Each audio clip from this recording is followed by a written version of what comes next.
নৱগঠিত খোৱাং সমষ্টিৰ এটা উল্লেখযোগ্য এখন শিক্ষানুষ্ঠান খোৱাং মহাবিদ্যালয়ৰ 43 সংখ্যক প্ৰতিষ্ঠা দিৱসৰ কাৰ্যসূচীত মই আজি অংশগ্ৰহণ কৰোঁ।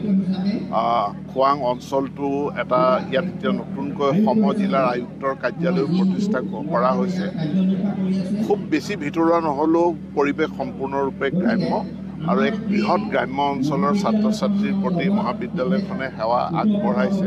মই ভাবোঁ যে অনাগত দিনত মহাবিদ্যালয়খনৰ বিকাশ আৰু হ'ব। ছাত্ৰ ছাত্ৰীৰ সংখ্যা বৰ্তমান 1000ৰো ওপৰত, কিন্তু মই ভাবোঁ যে ছাত্ৰ ছাত্ৰীৰ সংখ্যা অনাগত দিনত আৰু বৃদ্ধি পাব।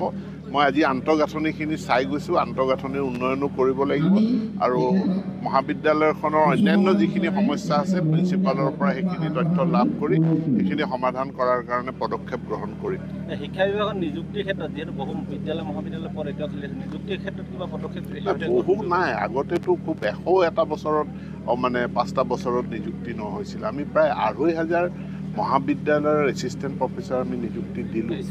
স্কুলৰো এতিয়া যি ডকুমেণ্ট ভেৰিফিকেশ্যন চলি আছে এইটো সমাপ্ত হোৱাৰ পিছত আমি প্ৰায় 8000মান graduate teacher and post graduate teacher আমি নিযুক্তি দিবলৈ সক্ষম হওঁ। ইয়াৰ উপৰি LP UP টিচাৰ 5500ৰ ডকুমেণ্ট ভেৰিফিকেশ্যন চলি আছে। খুব সোনকালে প্ৰক্ৰিয়া সমাপ্ত হ'ব।